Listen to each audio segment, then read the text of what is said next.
Hello friends, welcome to Nandkishore classes. आज हम quadratic polynomial का बहुत ही इंपॉर्टेंट क्वेश्चन पढ़ने वाले हैं।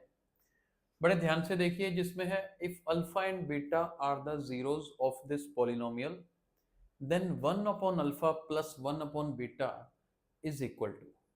ये क्वेश्चन बहुत ही इंटरेस्टिंग है, बहुत ही इंपॉर्टेंट है। 9th 10th +1 +2 सभी क्लासेस में काम आता है, खास करके बोर्ड एग्जाम 10th में। देखिए यहां पर मेरे पास जो पॉलिनोमियल गिवन है वो है 4x² -3x -7। सबसे पहले तो आपको जो दो काम आने चाहिए वो मैं थोड़ा डिटेल में बता देता हूँ। हालांकि क्वेश्चन को अटेम्प्ट करना बड़ा इजीली हो जाता है। एक तो जनरल क्वाड्रेटिक पॉलिनोमियल के साथ कंपैरिजन करना आना चाहिए। जनरल क्वाड्रेटिक रहती है ये ax² + bx + c। तो यहां से सबसे पहला काम आपको आना चाहिए ए, बी और सी की वैल्यू आइडेंटिफाई करना।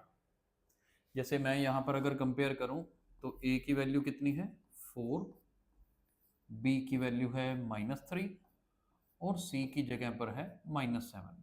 ठीक है जी, सबसे पहले तो इसके साथ कंपेयर करके ए, बी और सी निकाल लेना है। कारण क्या है निकालने का? आपको दे रखा है alpha and beta are the zeros of the polynomial. Zeros क्या होता है? एक ऐसी एक्स की वैल्यूज होती हैं जिनको इसमें अगर पुट करें पॉलिनोमियल में तो वो फाइनल आंसर जीरो बनाती है। इसलिए उन एक्स की पर्टिकुलर वैल्यूज को जीरो ऑफ द पॉलिनोमियल बोला जाता है। अब मेरे पास आएगा कि रूल क्या है कि पहले निकालिए सम ऑफ जीरोस, क्योंकि उसका सम ऑफ जीरोस का फॉर्मूला होता है -b/a। अब बी और ए पता होगा तभी ये लगा पाओगे, इसलिए पता होना जरूरी है। दूसरा वो यूज करेंगे product of zeros, product of zeros, और इसका फॉर्मूला रहता है c/a। सम का फॉर्मूला -b/a, प्रोडक्ट का c/a। अब आप देखो सम ऑफ जीरोस, अब मेरे जीरोस क्या है अल्फा और बीटा, तो सम ऑफ जीरोस मतलब किसका सम निकाल रहा हूं मैं? अल्फा और बीटा का। चलो अब माइनस साइन तो फॉर्मूले से लिखा मैंने। b की वैल्यू कितनी है -3, इसको सेपरेटली लिखना है। a कितना है 4। तो फाइनली मेरे पास अल्फा प्लस बीटा की वैल्यू कितनी आ जाती है 3/4 आ जाती है।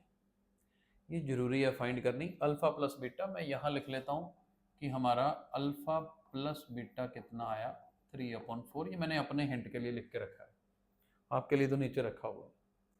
और दूसरा प्रोडक्ट ऑफ जीरोस मतलब अल्फा मल्टीप्लाई बीटा, ये किसके इक्वल होता है c/a।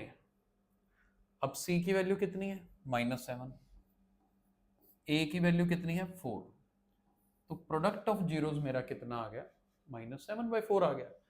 अब प्रोडक्ट मतलब अल्फा बीटा की वैल्यू मेरा जो भी आया है -7/4। शायद कलर नजर नहीं आ रहा होगा लेकिन मुझे नजर आ रहा है। अल्फा प्लस बीटा और अल्फा बीटा दोनों की वैल्यू निकल गई, मैंने ऊपर यही लिखा है। अब इन्हीं वैल्यूज को हमने यूज करना है। क्यों यूज करना है और कैसे करना है वो देखिए, क्योंकि मुझे बोला गया कि 1/अल्फा प्लस 1/बीटा की वैल्यू निकालो। चलो देखते हैं जी इनकी वैल्यूज अब हम कैसे निकाल सकते हैं। ध्यान से देखिएगा, मुझे फाइंड आउट करना है 1/अल्फा प्लस 1/बीटा। ये देखिए जी, अब 1/अल्फा प्लस 1/बीटा अब सीधा तो निकलेगा नहीं, यहां एलसीएम लेके एडिशन ऑफ फ्रैक्शंस वाला कंसेप्ट लगाते हैं। क्या मेथड होता है? डिनोमिनेटर्स दोनों मल्टीप्लाई कर दो, अल्फा और बीटा मल्टीप्लाई हो गए। ये बीटा इधर क्रॉस मल्टीप्लाई करो तो 1 से मल्टीप्लाई होगा और बीटा ही रहेगा। ये अल्फा इधर 1 से मल्टीप्लाई होगा तो अल्फा ही रहेगा। अब बीटा प्लस अल्फा मतलब अल्फा प्लस बीटा एक ही बात है। अल्फा प्लस बीटा की वैल्यू मैंने कितनी फाइंड की थी 3/4, और डिनोमिनेटर में अल्फा बीटा की वैल्यू मैंने कितनी फाइंड की -7/4। अब यहां देखो ऊपर वाले का न्यूमरेटर का डिनोमिनेटर भी 4 है, नीचे डिनोमिनेटर में भी तो फ्रैक्शन है ना, उसका डिनोमिनेटर भी 4 है। तो ये 4 और ये 4 दोनों डिनोमिनेटर्स कैंसिल, बचा क्या मेरे पास एक 3 और दूसरा -7। तो ये मेरे पास आंसर कितना बना रहा है -3/7। This is going to be the final answer. और मेरे पास 4 ऑप्शंस हैं, इनमें ये वाली ऑप्शन है जी बिल्कुल लास्ट वाली, डी ऑप्शन है -3/7।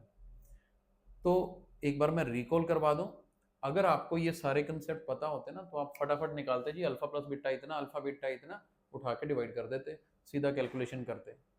लेकिन मैंने इस वीडियो में जरूर सारी चीज़ें डिटेल में बताई, क्योंकि बहुत लोग ऐसे भी वीडियो देख रहे होंगे जिनको अल्फा बीटा का मतलब नहीं पता होगा, इसलिए बताना जरूरी था। तो आई होप ये कंसेप्ट सभी को समझ आया होगा। Thank you so much for watching the video.